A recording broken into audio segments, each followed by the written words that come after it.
Hello once again, ladies and gents. First things first, I've been reading all the comments on the video. I wasn't expecting it to get as many views as it did, so I wasn't expecting any response at all, to be honest. And I know I've been telling people that I'm going to answer questions, and I'm going to do another video showing how things work, why things work, dimensions, you know, just answer all those questions. But I'd like to say I haven't had time. I mean, GTA heists have come out. I've been playing a lot of Battlefield and other stuff in real life and things like that, but mainly it's because I'm quite lazy. But today I decided I'm actually going to do it. So first things first, I can't really remember where I left off. This building was a shell. Obviously the storage room was as good as complete, but this building was pretty much a shell. I'm not sure if all these walls were up.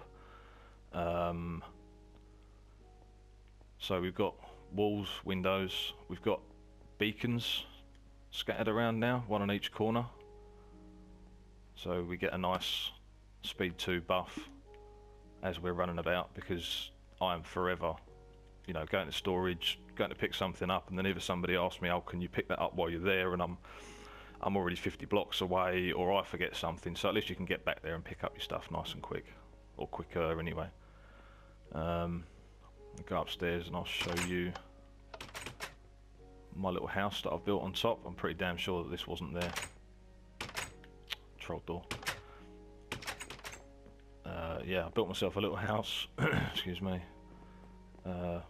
just because I usually live in a hole in the ground.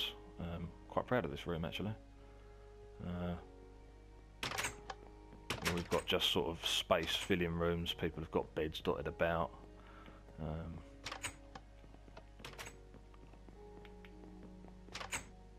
My bedroom.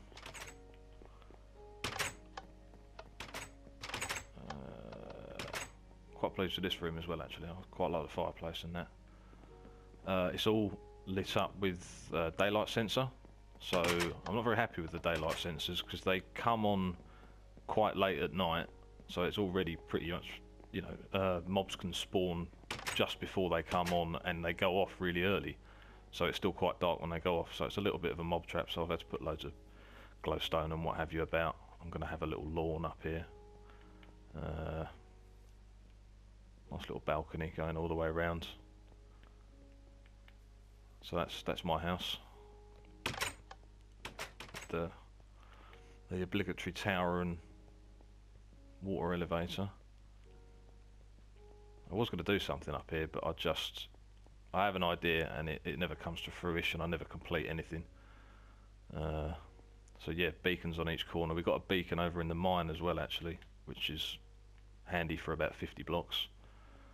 Don't know whether you've seen Ant's building over there. It's GTP Hitman's building. We've got Pipey Salvor's Shop of Green. Don't even ask. I've been sort of terraforming the desert a bit, so I've been kind of leveling it.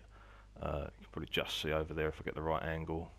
There we go. Over to the left, you can see Wooden's Supreme Mega Mansion.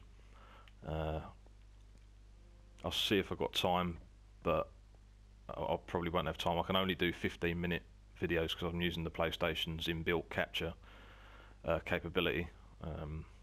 So I might have to do like a guided tour of the place in a separate video. But right, so yeah, storage as it stands. We've still got the auto farm, which I harvested a minute ago.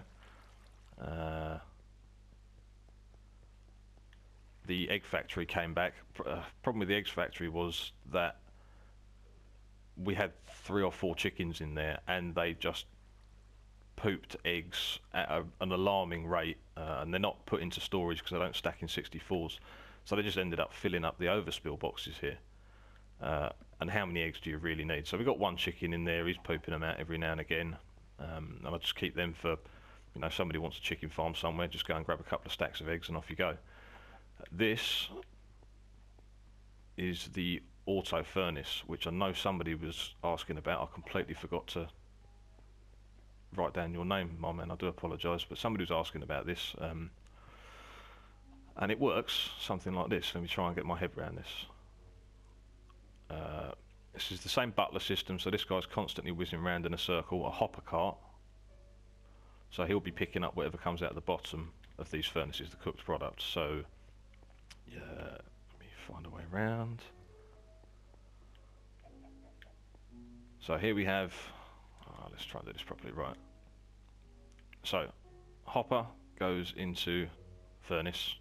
So that's going to be fed by this hopper cart here, which we'll pick up from this chest. So chest feeds into the hopper, feeds out into this bad boy, who's already full at the moment. He's on unpowered rail, obviously switch it on with that. This fella here is, there we go, full of coal, charcoal, fuel. He's going to run across the top of the hopper, drop that into the no, he's not, he's going to run below, sorry. He runs on the bottom track, drops that into the furnace and keeps it fueled. So let's send him and off he goes. So he's going to be depositing the coal into the back of the furnaces. This guy's going to whiz round and he's going to be depositing whatever you want to smelt into the smelterators. And this little guy, as he's whizzing around, is picking up the product as he goes. Okay? That's all fairly simple, fairly straightforward, he says. This hooks up to our original butler system that comes off the auto harvester here. So this guy, you know, cooked some raw potatoes, then comes up here. He can then be switched on the track to incorporate this into a loop and then bring it all the way back round, bring it round here, pick up an egg or two, all the way back here, and then once again he's going to dump it off into the conveyor belt system.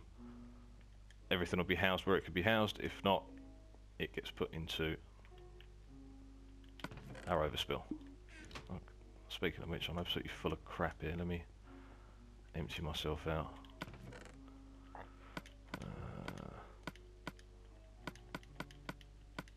No, I want them. That.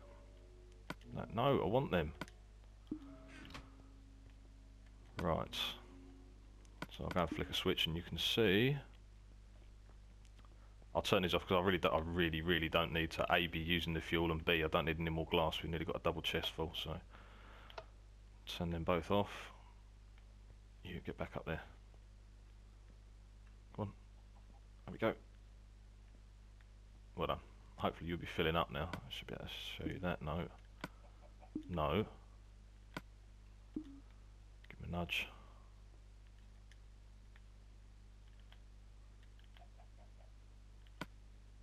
Fill up, god damn you. Oh, I've got to push it. I've got to push him down. He's a little bit temperamental, can I say?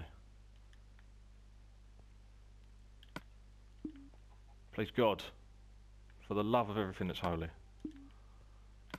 Let me access the right one. There we go. Right. So he's filling up from that double chest up there.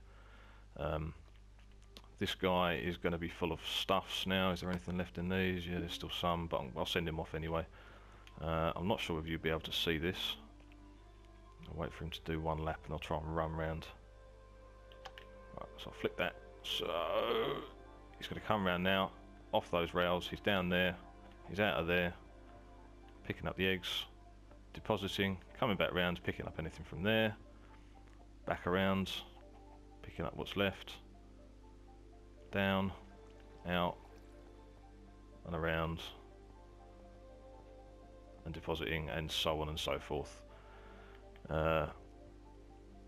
Creation again by the one and only Ragnar 666, the mighty Dave.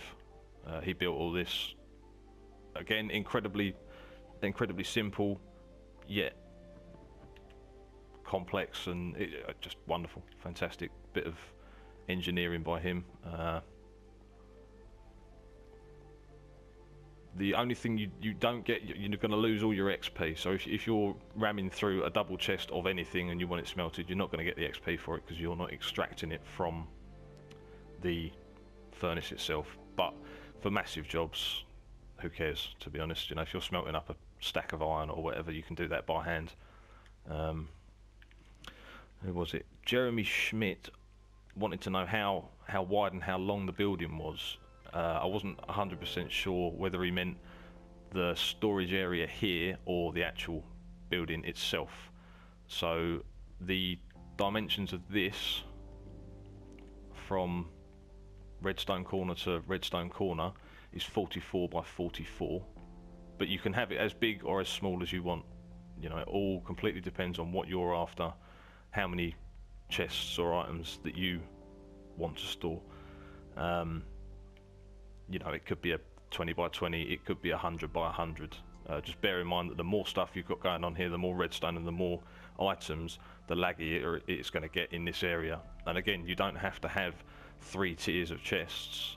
It could be 1, it could be 2, it could be 5 deep, it could be 10 deep. It all depends on what you want. But to be honest, this is extravagant. There's no way on God's green earth that you're ever going to... I mean, look how much cobblestone we have the capacity to hold. It's ridiculous. You're never going to fill up, and that's, you know, that's 3 double chests in that line. You'll end up using it, or you won't ever use it. You'll probably give up on Minecraft before you've completed that.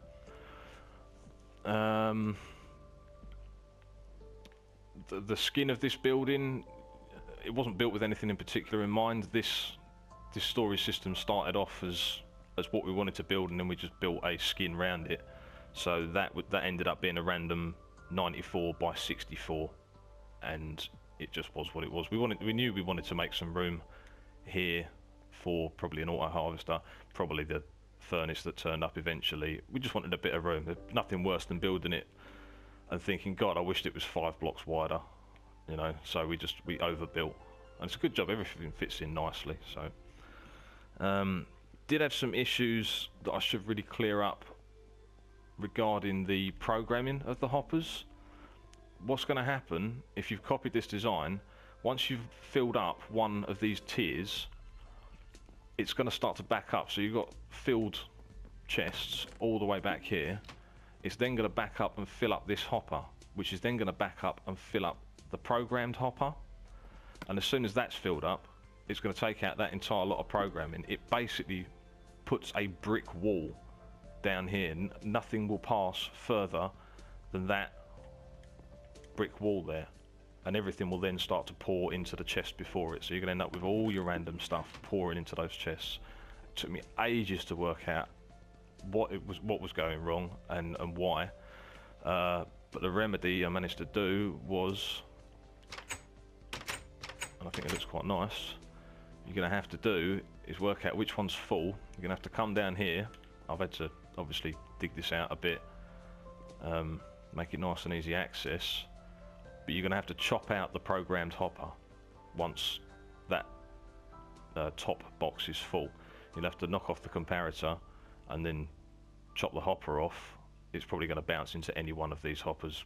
Good luck finding it. It will turn up somewhere, but then it just bypasses. Then instead of it filling up and then backing up, it just comes across and then moves across to the next one. And I've had to do this all the way around. I hope that makes sense.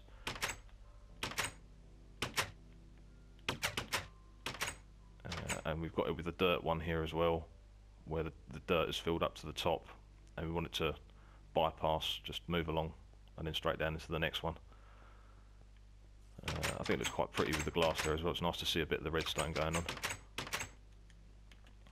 Let's go back down here. Yeah, so that's the remedy for that problem. I haven't found any other particular issues as of yet, but yeah, when your chests fill up, chop out the programmed hopper and let it bypass, move to the next one. So I'm just about out of time here, so thank you very much for the interest in the video, guys and girls. I'm absolutely stunned, like over 300 views on that now. If you've got any more questions, feel free to ask. I'm happy to help. I'm going to do a guided tour and probably a build tutorial on creative for this. So yeah, beautiful. Thank you very much, ladies and gents. It's really appreciated.